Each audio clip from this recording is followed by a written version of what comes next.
Siin on käkikeerajate nädala ringvaade. Informatsioon on võim.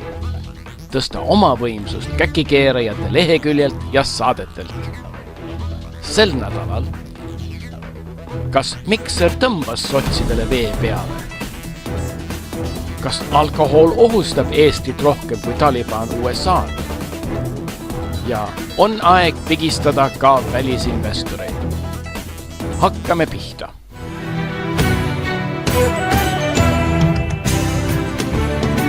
Kas Mikser tõmbas sotsidele vee peale? Eesti käkikeerajad, kes tihti parteisid vahetavad, ei tee seda ainult vahelduse pärast. Parteid vahetatakse ikka ainult siis, kui sellega kaasnevad majanduslikud või poliitilised hüvitised. Nii hästi kunagine koonderakond, mida ka korterierakonnaks kutsuti, kui ka Keskerakond, korterierakonna aateline järeltulija Kalevite kantsis, on tasunud ülejooksikutele tihti kenade vanalinna korteritega. Kõik Toompea või Tallinna võimuparteid pakuvad rändrüütlitele prestiižikaid ja hästi tasuvaid riigi või linna ameteid. Eriti hästi on läinud partei vahetamisega endisel ustaval keskerakondlasel Sven Mikseril. Kui ta sotsiks hakkas, tõusis ta kiiresti nende esimeheks. Ta on tõestanud, et ta seda ülendust väärib. Jäädes truuks oma endise suure juhi Edgar Savisaare kodakondsuse nullvariandile, oskas ta osavalt pihta panna Savisaare rahvuskaaslastest koosnevale valijaskonnale. Ta tegi venelaste Eesti erakonnale, VEE-le, ettepaneku sotsidega liituda, mida nood ka tegid. Nüüd loodab venelaste ja sotside ühispartei järgmistel valimistel võimule tõusta ja Mikser valimisvõidu puhul peaministriks saada. Prognoos selleks on oivaline. Savisaare rahvuskaaslased on kõige kiiremini kasvav valijaskond Eestis. Mart Laari valitsus otsustas oma okupante ustavalt teeninud sõprade soovitusel eirata Genfi konventsiooni ja põlistada Eesti alalisteks elanikeks 500 000 Vene okupanti. Nendele lisas meie Vene vennasrahvast palavalt armastav Lennart Nikolajev Meri oma juulilepetega veel 100 000 venelast. Suur osa nendest on koos järglastega saanud või saamas Eesti kodanikuks. Viimastel Riigikogu valimistel oli nende osakaal 40% valimisõiguslikest. Järgmisel võivad nad juba ületada 50%. Isegi kui sotside ja ühispartei või Keskerakond üksinda ainuvõimu ei saavuta, üheskoos sõbralikult oma Moskva aatekaaslaste trummipõrinal sammu pidades saavad nad tõenäoliselt jagada võimupirukat nii hästi Toompeal kui ka Tallinnas. Veelgi tõenäolisemaks teeb venelaste häältele toetuvate parteide valimisvõit eestlaste järjest rohkem hoogu võttev põgenemine Eestist. Paljud eestlased ei oska ilmselt hinnata meie vene vennasrahva meeldivat seltskonda. Mõned ei saa isegi aru, et kui nad lubasid 20 aastat tagasi kartulikoortega läbi ajada, siis ei tohi seda lubadust enne unustada, kui Eesti on jõudnud meie tubli võimueliidi juhtimisel Euroopa 5 kõige rikkama riigi hulka. Kuigi helge tulevik koidab poliitikutele, kes Savisaare rahvuskaaslastega mesti heidavad, on siiski, nagu alati, ka kahtlejaid. Teatavasti on Mikseri uued parteikaaslased veendunud, et eestlased ühinesid üksmeelselt ja vaimustusega Nõukogude rahvaste õnneliku perega. Nad teavad ka, et Punaarmee ja venelased tõid isakese Stalini suurel juhtimisel vaesuses ja viletsuses kannatavale Eesti rahvale külluse, kõrge kultuuri ja õnne ning vabastasid eestlased uuesti, kui teine maailmasõda hakkas lõppema. See muidugi tähendab, et ei vasta tõele paljude eestlaste arvamus, nagu oleks Punaarmee Eesti okupeerinud. Paljud jonnakad eestlased tahavad aga ikka veel oma arvamuse juurde jääda. Nood väidavad nüüd, et veega ühinedes tõmbas Mikser sotsidele vee peale. Sestap ongi ühendatud vee ja sotside parteis tekkinud väike probleem. Mikser peab oma rahvuskaaslastele kinnitama, et kõikide Eesti parteide varasem seisukoht, et Eesti oli okupeeritud, kehtib endiselt ja keeleseaduse kohaselt jääb eesti keel ka ühendatud partei keeleks. Samas peab aga endine V esimees, tulevane ühendatud partei aseesimees Stanislav Tšerepanov kinnitama oma rahvuskaaslastele, et ainuõiged on kõik nende varasemad ametlikule Vene Föderatsiooni seisukohale tuginevad tõekspidamised. Selle probleemi oskasid andekad poliitikud osavalt lahendada. Oma kaasmaalaste veendumuste kinnitamiseks teatas Tšerepanov, et okupatsiooni küsimuses lähtub kõik perekonnast ja ajaloolisest mälust. Ta kinnitas venekeelsele Delfile selget seisukohta, et ei saa hakata rääkima millestki peale selle, et Nõukogude armee vabastas Euroopa fašismist. Eestlastele aga deklareerisid Tšerepanov ja ta V asetäitja Gennadi Afanasjev, et Eesti okupeerimine on usu küsimus. Teatavasti pole viisakas usu üle vaielda ja seepärast tegidki nad ettepaneku kehtestada sellel teemal kõnelemisele moratoorium. Nad teatasid ka, et partei siseseid asju saab ajada eestlastega eesti keeles ja venelastega vene keeles. Mikser ületas natuke viisakuse piire, kui ta oma rahvuskaaslaste rahustamiseks teatas, et partei taunib jätkuvalt Eesti okupeerimist Nõukogude Liidu poolt. Ta lisas aga, et mõttevahetust sellel teemal tuleb pidada vastutustundlikult, õhutamata ühiskondlikke pingeid ja vastandumist. Sellest lähtudes saatis Tšerepanov välja asja selgitava pressiteated nii hästi eesti kui ka vene keeles. Eestikeelse pressiteate pealkirjaks oli Vene erakond Eestis juhid ei eita okupatsiooni. Ja venekeelse pressiteate pealkiri oli Venelased ei ole ega saa olla okupandid ega okupantide järeltulijad. Selline vastutustundlik selgitus, mis ilmselt hoiab ära ühiskondlike pingete ja vastandumiste tekkimise, teeb nii hästi eestlastele kui ka venelastele ühispartei seisukoha kahtlemata täiesti selgeks.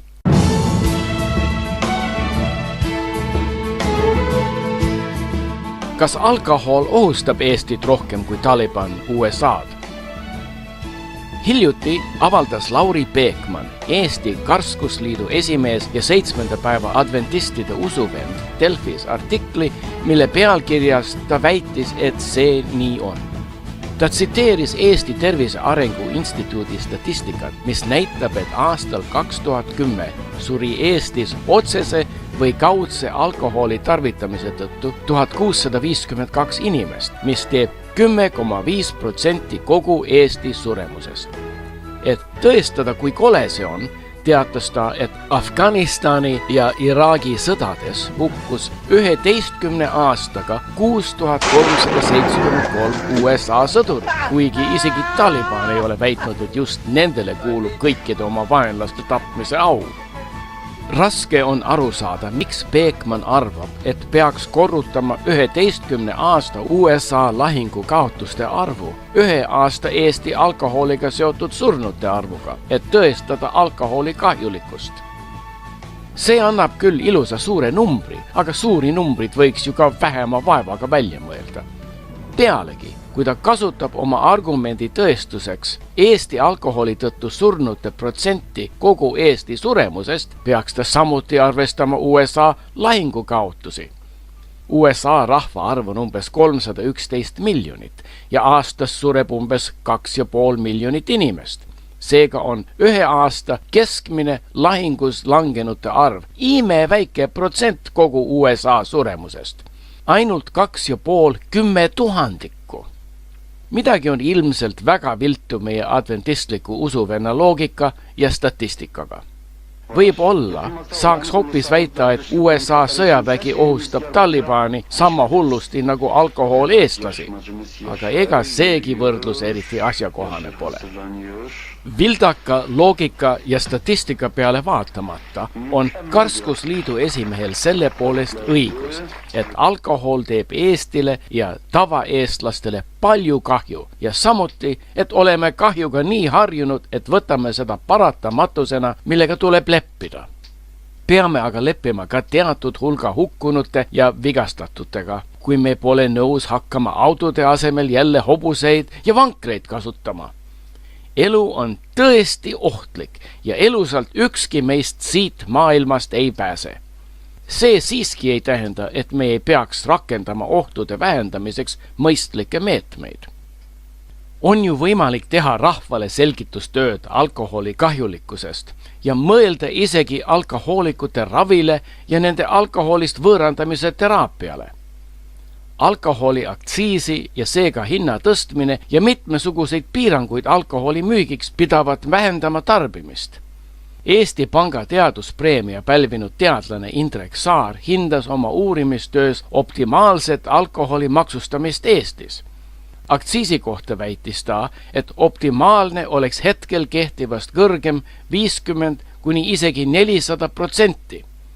Kahjuks on kõik see seotud kulutustega või mis veel hullem, riigi sissetulekute vähenemisega, mis võiksid piirata meie võimueliidi jõukuse kasvu.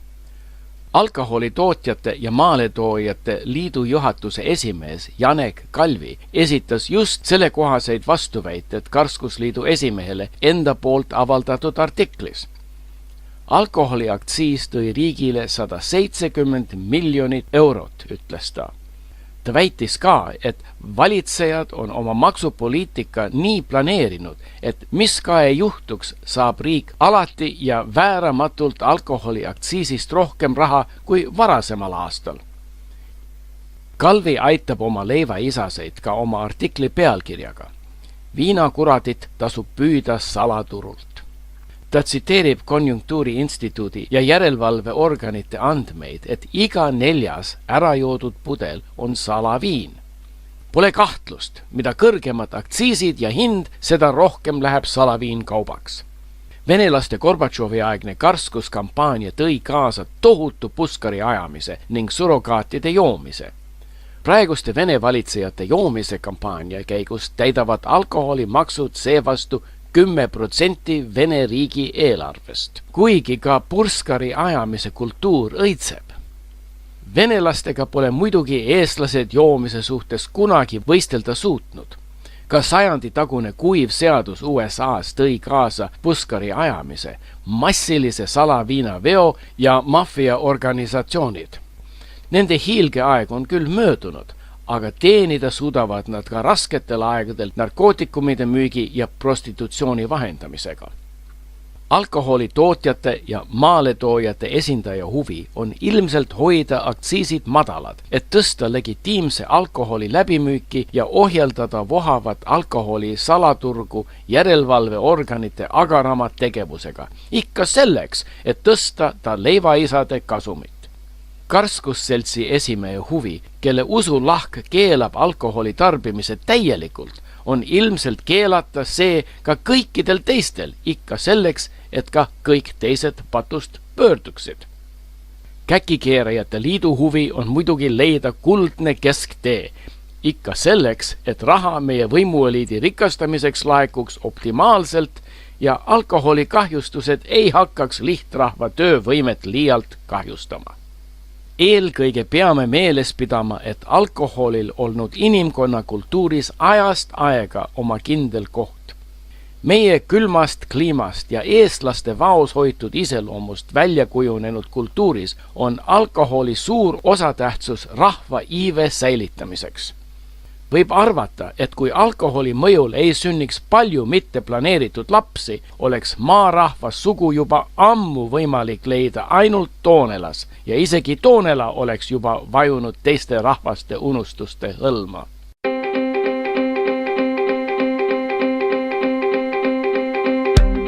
On aeg pigistada ka välisinvestoreid. Swedbanki pankuritele on nende sõbralik käsi peseb kätt vahekord Eesti võimueliidi esindajatega olnud kasulik. See raha, mis nad algul Eesti pankade ülevõtmiseks investeerisid, on kuhjaga kasumeid toonud ja aastal 2011 viisid nad mitte ainult kasumid, vaid ka esialgu investeeritud raha Rootsi tagasi. Nad tegid seda tulumaksuvabalt, müües oma Eesti, Läti ja Leedu üksuse tagasi Rootsis asuvale emafirmale. Panga restruktureerimise tulemusena maksid nad omanikele 243 miljonit eurot dividende ja vähendasid oma kapitali, et viia 518 miljonit eurot tagasi Rootsi. See moodustab kõikide aegade kõige suurema raha väljavoolu Eestist. Kuna dividendid maksti välja Lätis ja Leedus teenitud kasumilt, mis oli seal pangale soodsalt maksustatud, ei pidanud Swedbank Eesti veelgi soodsamate seaduste kohaselt Eestile tulumaksu maksma. Pank teenis Läti ja Leedu tütarüksuste müügiga kopsaka 336 miljoni eurose kasumi. See on samuti Eesti tulumaksust vaba. Swedbanki grupi investorsuhete juht Johannes Rudbeck kinnitas, et pank oli Baltimaadesse juba liiga palju kapitali pannud ja 750 miljoni euro väljaviimisel ole mingit seost dividendide või kasumiga. See olevat lihtsalt grupi sisene kapitali juhtimine. Swedbank on olnud eriti edukas, sest meie suuremeelsed võimueliidi esindajad on suunanud nende panka suurel hulgal Eesti riigi raha ja firmade pensionifonde, mis on samuti tulumaksuvabad. On algatatud ka nõndanimetatud emapensioni eelnõu, mis võtaks riigi eelarvest raha ja paneks selle pikaks ajaks hoiule Swedbanka. See peaks samuti pangale hea kasumi teenima ja kunagi ehk saab raha ka tagasi. Võib arvata, et Swedbank oskas sobivalt meeles pidada kõiki neid suuremeelseid Eesti võimumehi, kes aitavad pangal suuri kasumeid teenida ja soodsate seaduste maksuvaba raha väljaviimise ja ümberpaigutamise võimalikuks teha. Varem oleme me suutnud välisinvestorite pealt hästi teenida ja mõnedelt ka naha korralikult üle kõrvade tõmmata. Näiteks müüs Mart Laar kunagi Ärma Toomase ja selleks otstarbeks palgatud nõustaja soovitusel Ameerika investoritele soodsalt Eesti Raudtee. Pärast seda, kui kõik asjaosalised olid konsultatsioonitasud kätte saanud, tegi valitsus targa otsuse piirata vedude tariife. See tegi välisinvestoritele selgeks, et ainuke võimalus terve nahaga pääseda on raudtee eestlastele veelgi soodsama hinnaga tagasi müüa. Kahjuks ei õnnestunud tagasiostmise korraldajal, Eesti kõige kohanemisvõimelisemalt käkikeerajal Edgar Savisaarel jänkisid päris paljaks koorida, sest nood said talle survet avaldada dokumentidega, mis tõendasid Savisaare, Vene raudteefirma Severstal Trans ja Eesti Raudtee nõukogu liikmete seost laiaulatusliku korruptsiooniga. Pealegi avaldas mõjukas Forbesi majandusajakiri artikleid, mis paljastasid meie osavad skeemid nii hästi raudteetehingutega kui ka Tallinna Vee Briti investorite pigistamisega. Nood esitasid isegi kaebuse Euroopa komiteele. Iga Eesti käkikeeraja peab muidugi eelkõige hoolitsema iseenda rikastumise eest, aga mõned arvavad, et on aeg muuta meie välisfirmadele ülisõbralik majanduspoliitika ja suunata osa nende suurtest kasumitest riigi kassasse. Suur osa meie sissetulekutest laekubki ju meie järjekindlalt tõusvatest palkadest ja hüvitistest. Panganduse ekspert Indrek Neivelt soovitab kehtestada Eestis ettevõtete tulumaksu, mis aitaks riigi kassat täita. Ta arvas, et kasumilt tulumaksu võtmine välisfirmasid ära ei hirmuta, sest teistes riikides on ettevõtete kasumi maksustamine tavaline. Mõned käkikeerajate vaenlased isegi arvavad, et selline tulumaks võiks olla astmeline. Rikastelt suurfirmadelt võtaksime rohkem, väikefirmadelt vähem. Eesti praegused seadused ei maksusta reinvesteeritud kapitali, ükskõik kuhu see reinvesteeritakse. Seega on arvatavasti enamus raha väljaviimise tehinguid, millega Swedbank rasket raha teenib, jokk mis jokk. Kui meie aga muudaksime seadust nii, et see ütleb, et ainult Eestisse reinvesteeritud kapitali ei maksustata, siis võiksime matti võtta ka välja viidud kasumit. Eesti käkikeerajad ei peaks eriti muretsema. Varem kehtestatud soodsate seaduste ja reeglite eest on hüvitised meile juba laekunud. Välisinvestoreid on kasulik vahetevahel ka pigistada. Küllap nad siis taipavad, et jätkuvad soodustused eeldavad ka jätkuvaid hüvitisi.